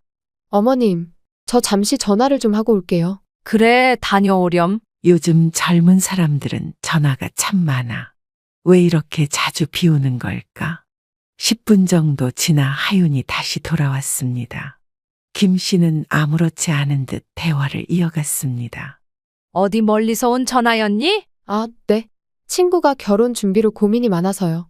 잠깐 상담 좀 해줬어요. 결혼식을 불과 3일 앞둔 어느 날 여보세요? 김 씨는 전화를 받으며 손에 들고 있던 수세미를 내려놓았습니다. 혹시 김민수 씨 어머님 맞으시죠? 네, 그런데요. 누구시죠? 저는 하윤 씨 전 남편 쪽 친척입니다. 지금 하윤이가 결혼 준비 중이라고 들었어요. 제가 말씀드릴 게 있어서 전화드렸습니다. 전 남편? 갑작스러운 단어에 김 씨는 심장이 철렁 내려앉았습니다. 전 남편이라니요? 무슨 말씀이세요? 하윤이가 결혼을 한 적이 있다는 건 처음 듣는데요.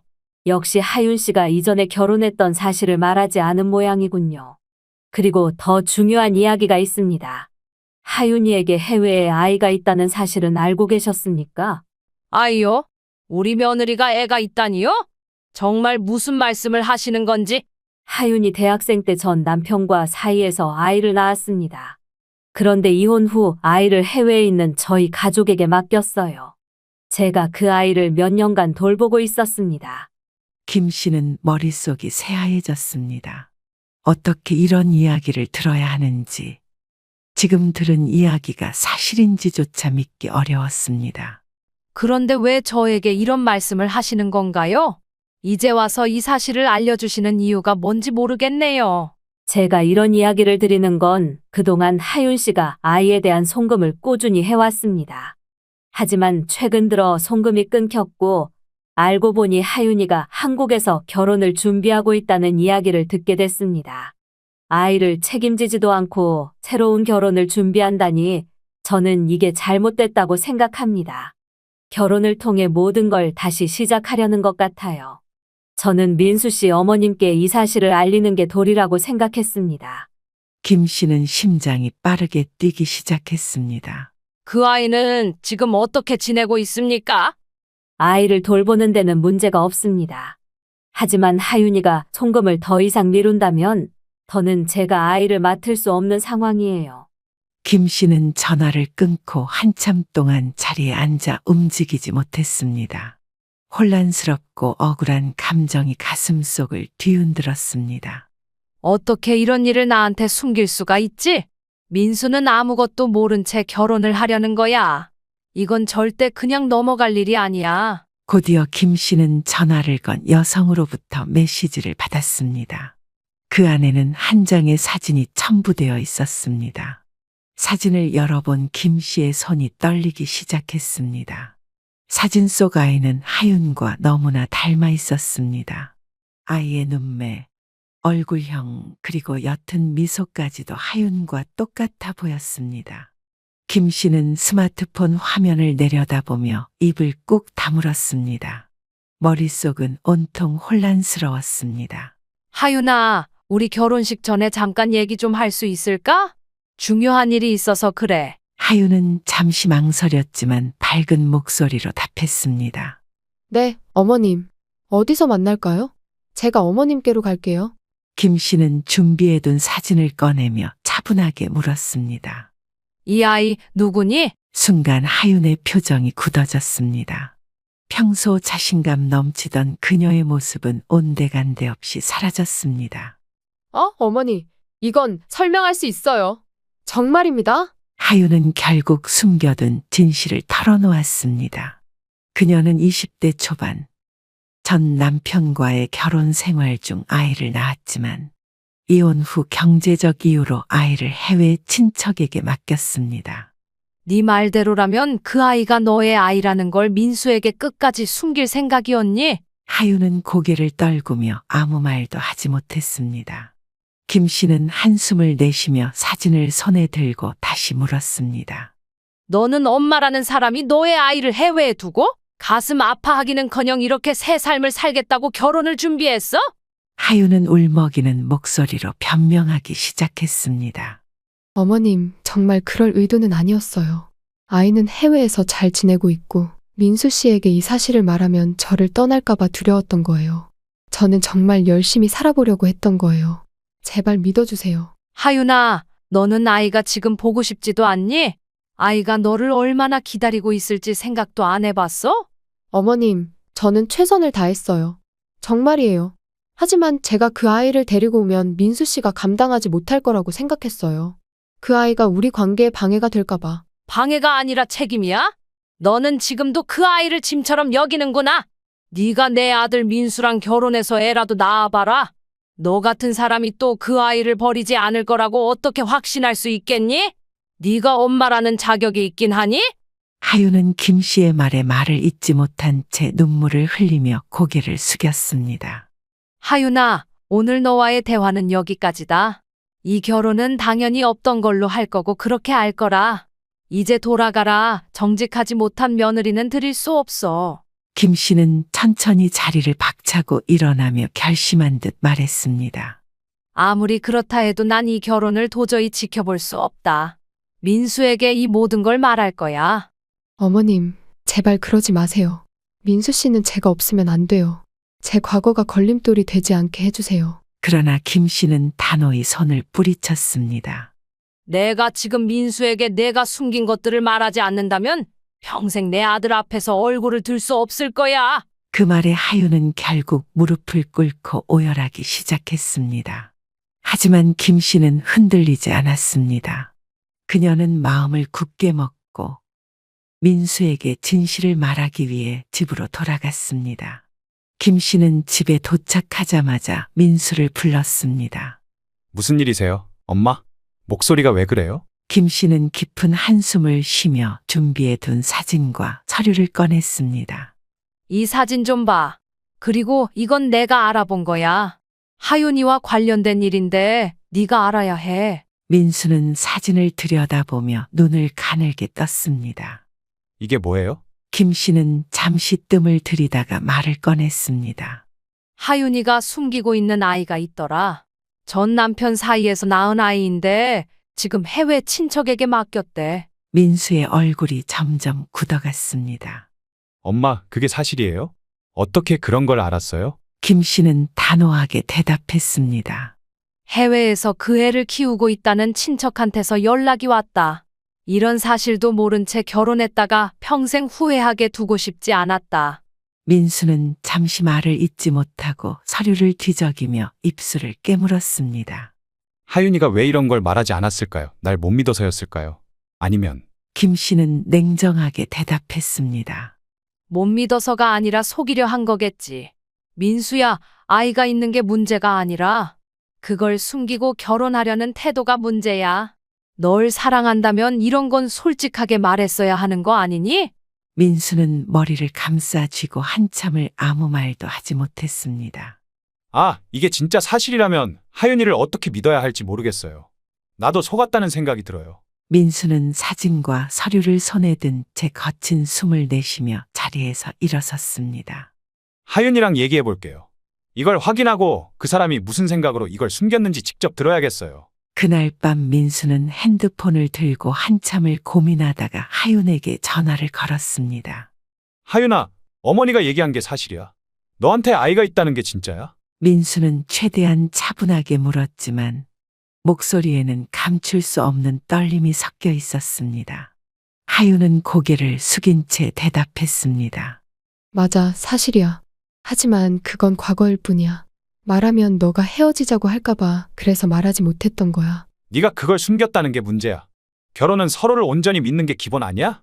왜 나한테 말하지 않았어? 하윤은 눈물을 흘리며 민수의 손을 잡으려 했지만 민수는 조심스럽게 그녀의 손을 밀어냈습니다. 이 상황에서 결혼을 계속 이어가는 건 나도 너도 행복할 수 없을 것 같아. 우리 여기서 그만하자. 하윤은 울먹이며 자리에서 일어났습니다. 그렇게 두 사람은 끝내 이별을 선택했고 민수는 집으로 돌아와 홀로 긴 밤을 보냈습니다. 하윤은 갑자기 김 씨를 찾아왔습니다. 그녀는 한 손에 정성스럽게 포장된 다과 상자를 들고 평소보다 더 밝은 미소를 지으며 문 앞에 섰습니다. 어머님, 제가 잘못했습니다. 정말 많은 생각을 해봤어요. 어머님 말씀 듣고 정신을 차리게 됐어요. 오늘은 마지막으로 뵙고 싶어서 이렇게 왔습니다. 이제 제 아이를 돌보러 외국으로 돌아가려고요. 김 씨는 하윤의 갑작스러운 태도 변화에 의심스러운 눈초리를 보냈지만 한편으로는 그녀가 정말 반성하고 있는 것 같아 보였기에 미묘한 안쓰러움이 스쳤습니다. 그래, 내가 그렇게 마음을 정했다니 잘된 일이구나. 뭐 들어와라. 하윤은 조심스레 집 안으로 들어오며 미소를 잃지 않았습니다. 어머님께 이렇게라도 인사를 드리고 가야 할 것 같아서요. 그녀는 다과 상자를 식탁 위에 올리며 정성스레 차를 준비하기 시작했습니다. 이건 제가 직접 준비한 차예요. 건강에도 좋고 마음도 편안해지는 차라서 꼭 드리고 싶었어요. 김 씨는 조용히 그녀의 손길을 지켜보며 자리 잡았습니다. 하윤의 목소리는 부드럽고 행동은 지나치게 조심스러웠습니다. 김 씨는 차를 받아들고 한 모금 마셨습니다. 그런데 김 씨는 한 모금을 마신 뒤 뭔가 이상한 느낌을 받았습니다. 차는 향긋했지만 이상하게 머리가 무겁고 졸음이 몰려왔습니다.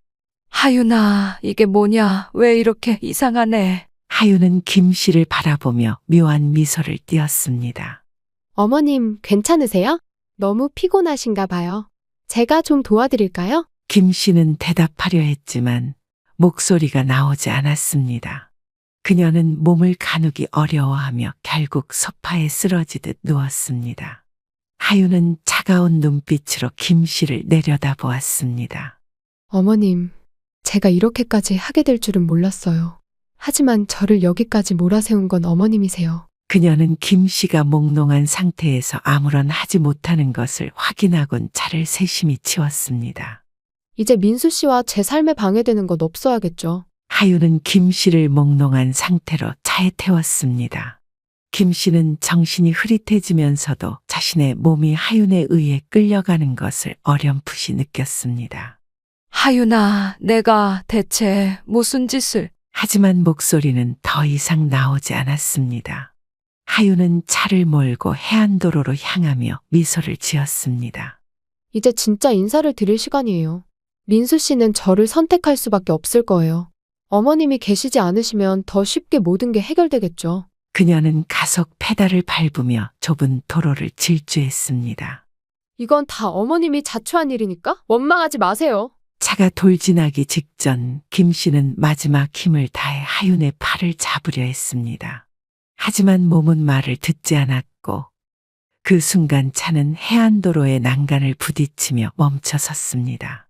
몇 분 후 아들에게 연락이 갔고 민수는 급히 병원으로 달려왔습니다. 병원에 도착한 민수는 정신을 잃은 어머니를 바라보며 멍하니 서 있었습니다. 그의 옆에는 눈물을 흘리는 척 연기하는 하윤이 서 있었습니다. 식물 인간이 된 김 씨는 침대 위에서 산소 마스크와 여러 의료기기에 의지한 채 누워 있었습니다. 엄마, 대체 무슨 일이 있었던 거예요? 민수는 울먹이며 어머니의 손을 꼭 잡았습니다. 눈가에는 눈물이 맺혀 있었고 목소리에는 애절함이 가득했습니다. 의사가 조심스럽게 말을 꺼냈습니다. 현재 환자분의 상태는 위중하며 식물인간 상태이십니다. 하지만 뇌 활동이 완전히 멈추지 않았고 골든타임이 아직 남아 있습니다. 조금 더 지켜보면서 치료와 재활 가능성을 판단해보는 것이 좋겠습니다. 민수는 의사의 말을 들으며 절박한 목소리로 물었습니다. 골든타임 아직 얼마나 시간이 남아있나요? 어머니가 다시 돌아오실 가능성이 있습니까? 환자분께서 의지가 강하신 분이라면 기적이 일어날 가능성도 배제할 수 없습니다. 아직 희망을 놓지 마십시오. 침대 위 김 씨의 손은 차갑고 무거웠습니다. 민수는 손을 꼭 쥔 채 흐느끼며 말을 이었습니다. 엄마, 제가 잘못했어요. 제발 눈 한번 떠보세요. 옆에서 하윤은 조용히 민수의 어깨를 감싸며 위로했습니다. 민수야, 너무 자책하지 마. 어머님이 무사하신 게 다행이야. 우리 함께 힘내서 어머님을 돌보자. 그녀는 눈물을 훔치는 척하며 애틋한 목소리로 민수를 다독였습니다. 김 씨는 희미한 의식 속에서도 하윤의 목소리를 들을 때마다 몸이 본능적으로 긴장했습니다. 몸도 마음도 제대로 움직이지 않았습니다. 하윤, 이 아이가 대체 무슨 짓을. 민수야, 믿으면 안 된다. 김 씨는 속으로 외치고 있었지만 목소리는 나오지 않았습니다. 겨우 손가락을 조금 움직이며 민수의 주의를 끌어보려 했지만 민수는 어머니의 신호를 알아차리지 못했습니다. 하윤은 민수의 손을 살며시 잡고 눈물을 흘리며 말했습니다. 민수야, 어머님께서 나를 부르셨을 때 뭔가 이상하셨던 것 같아. 내가 좀 더 신경 썼어야 했는데 정말 죄송해. 민수는 그런 하윤의 말을 들으며 고개를 저었습니다. 하윤아, 내 잘못이 아니야. 오히려 곁에 있어줘서 다행이야. 엄마가 나한테 왜 연락을 안 하셨는지 모르겠어. 요즘 몸이 많이 안 좋으셨던 건가? 하윤은 고개를 끄덕이며 민수의 등을 가볍게 쓸어내렸습니다. 우리 이제 어머님 건강부터 챙기자. 다행히 큰 사고는 아니라고 했으니 회복하실 거야. 내가 민수 너 곁에서 힘이 되어줄게. 김 씨는 이 모든 상황을 지켜보며 속으로 절규했습니다. 하지만 몸이 말을 듣지 않았습니다. 눈을 감고 뜨는 것조차 힘들었고 목소리를 내고 싶어도 아무 소리도 나오지 않았습니다. 그녀는 가까스로 손을 들어 민수의 팔을 붙잡으려 했습니다. 민수는 어머니의 손가락이 움직이는 것을 느끼고 깜짝 놀랐습니다. 엄마, 무슨 말 하고 싶으세요? 하지만 김 씨는 겨우 손가락만 움직일 뿐 더 이상의 신호를 보낼 수 없었습니다. 민수야, 일단 어머님께서 안정을 취하셔야 하니까 우리 조금만 나가서 쉬자. 병실에서 계속 우는 것도 어머님이 보시면 마음이 더 안 좋으실 거야. 민수는 하윤의 말에 고개를 끄덕이며 자리에서 일어섰습니다. 매일 아침 하윤은 민수보다 일찍 병원에 도착해 김 씨의 상태를 꼼꼼히 살폈습니다. 환자 가족들이 오가는 병실에서 하윤은 환자와 보호자들 사이에서 화제가 되었습니다. 저 며느리 정말 진국이야. 저런 며느리를 둔 어머님은 복이 많은 분이네. 그러게요. 우리 아들 며느리도 저랬으면 얼마나 좋을까요? 칭찬이 오갈 때마다 하윤은 고개를 살짝 숙이며 쑥스러운 듯 대답했습니다. 어머, 아니에요. 제가 당연히 해야 할 일인데요. 병실 곳곳에서 들려오는 칭찬은 모두 김 씨의 귀에 생생히 들어왔습니다. 하지만 몸은 움직일 수 없고 입은 열리지 않았습니다. 햇빛이 커튼 사이로 조금씩 비쳐 들어오던 중 하윤이 천천히 일어나 커튼을 치며 병실을 어둑하게 만들었습니다. 그녀는 김 씨의 침대로 다가와 조용히 고개를 숙였습니다. 어머님, 민수 씨랑 저랑 행복하게 살 수 있게 하늘에서 지켜봐 주세요. 어머님이 우리 사이의 유일한 걸림돌이시니까요. 움직일 수도 없고 말할 수도 없었지만 공포와 분노가 온몸을 휘감았습니다. 어떻게 해야 어머님이 편히 가실 수 있을까요? 김 씨는 눈을 감고 있었지만 심장이 빠르게 뛰기 시작했습니다. 그녀는 자신이 할 수 있는 유일한 방법으로 온 힘을 다해 손가락 하나를 움직이려 애썼습니다. 그러나 몸은 그녀의 의지와는 달리 미동조차 하지 않았습니다. 잠시 후 간호사가 병실로 들어왔습니다. 환자분 상태는 어떠신가요? 하윤은 친절한 미소를 지으며 대답했습니다. 아직 특별한 변화는 없지만 제가 잘 돌보고 있어요. 어머님을 위해 최선을 다하고 있습니다. 하윤은 김 씨의 손을 꼭 쥔 채로 미소를 지으며 말했다. 어머님, 이제 곧 좋은 일이 있을 거예요. 조금만 기다려주세요. 병실 문이 조용히 열리고 민수가 들어왔습니다. 피곤한 얼굴이었지만 어머니를 보러 온 민수의 눈에는 걱정과 미안함이 가득했습니다. 하윤아, 민수 씨, 어머님은 오늘도 별다른 변화는 없으셨어요. 제가 계속 곁에 있었으니 걱정하지 마세요. 정말 고마워. 하윤아, 내가 매일 출근하느라 어머니 곁을 지키지 못해서 미안해. 내가 없었으면 어떻게 했을지 모르겠다. 당연히 해야 할 일을 했을 뿐이에요. 하윤아, 우리 사이에 있었던 오해와 갈등들 이제는 다 풀고 싶어. 내가 어머니를 위해 이렇게 해준 걸 보면서 정말 많이 반성했어. 그 말을 들은 하윤은 순간 놀란 듯했지만 이내 눈물을 글썽이며 민수에게 다가갔습니다. 그녀는 민수를 꽉 껴안으며 나지막이 속삭였습니다. 민수 씨, 저도 미안해요. 저도 더 잘할게요. 김 씨는 움직이지 못하는 몸으로 간절히 기도했습니다. 자신을 둘러싼 이 상황이 어떻게든 해결되길 바라는 마음뿐이었습니다. 다음 날 민수는 회사에서 업무에 집중하려 애쓰고 있었습니다. 하지만 어머니의 사고가 계속 머릿속을 떠나지 않아 무거운 기분을 떨칠 수 없었습니다. 그러던 중 책상 위에 두었던 핸드폰이 진동했습니다. 낯선 번호였습니다. 여보세요. 민수가 전화를 받자 차분하지만 단호한 목소리가 들려왔습니다. 김민수 씨 되십니까? 저희는 교통사고 조사 중인 경찰입니다. 어머님 사고와 관련해서 몇 가지 확인할 사항이 있어서 연락드렸습니다. 민수는 손에 들린 펜을 내려놓으며 긴장한 목소리로 대답했습니다. 네, 제가 민수입니다. 어떤 내용인가요? 조사 중에 어머님께서 사고 당시 조수석에 앉아 계셨던 것으로 보입니다. 그런데 안전벨트를 하지 않으셨던 것 같습니다. 안전벨트를 안 하셨다고요? 그럴 리가 없는데요. 어머니는 평소에 뒷자리에 앉으셔도 꼭 안전벨트를 하시는 분이에요. 습관처럼 하십니다. 경찰관은 잠시 망설이다가 말을 이어갔습니다. 그게 좀 이상합니다. 차량 내부를 확인해 보니 조수석에서만 안전벨트를 착용하지 않은 흔적이 있고요. 반면에 운전석의 안전벨트는 제대로 착용된 상태였습니다. 그럼 운전자는 제 아내였죠. 제 아내는 안전벨트를 하고 있었던 거고요. 네, 그렇습니다. 그런데 이상한 점이 하나 더 있습니다. 차량의 블랙박스가 사라졌습니다. 차량 내부에 부착되어 있어야 하는데 누군가 떼어낸 흔적이 있습니다. 누군가 고의로 제거한 것으로 보입니다. 블랙박스가 없으면 사고 당시 상황을 더 자세히 확인하기가 어려워서요. 전화를 끊은 민수는 자리에서 일어날 수도 앉아 있을 수도 없었습니다. 머릿속이 복잡하게 돌아가며 기분이 섬뜩할 정도로 이상해졌습니다. 민수는 숨을 고르며 핸드폰을 손에 꼭 쥐었습니다. 내가 직접 알아봐야겠어. 뭔가 제대로 설명되지 않는 일이 있다면 반드시 밝혀내야 해. 민수는 어머니의 집에 도착하자마자 이상한 기운을 느꼈습니다. 문을 열고 들어가니 평소 깔끔하기로 유명했던 어머니의 거실이 어지럽혀져 있었습니다. 주위를 둘러보던 민수의 시선은 바닥에 떨어진 지갑과 가방에서 멈췄습니다.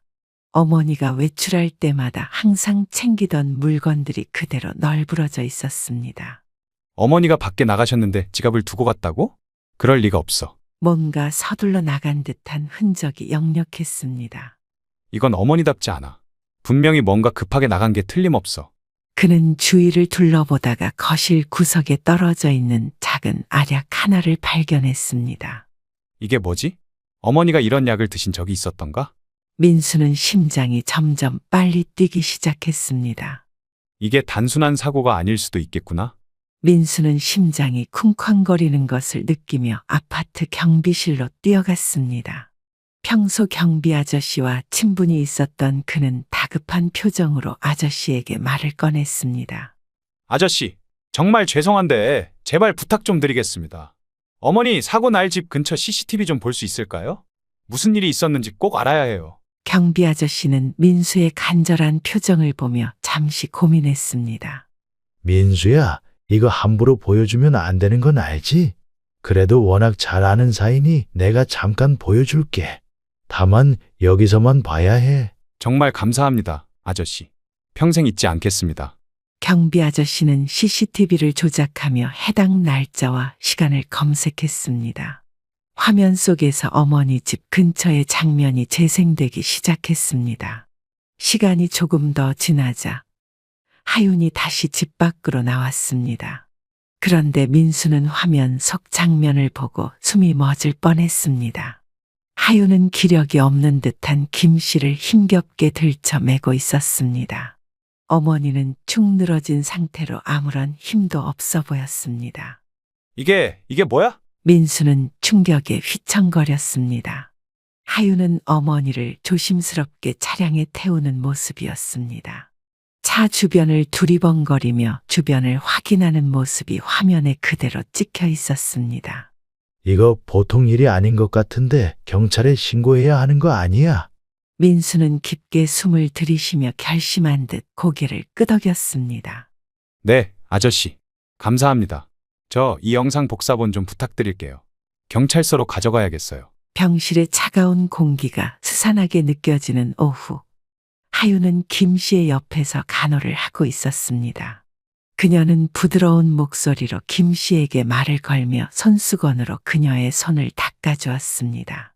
어머님, 제가 생각해봤는데요. 하윤은 고개를 살짝 갸웃거리며 말을 이어갔습니다.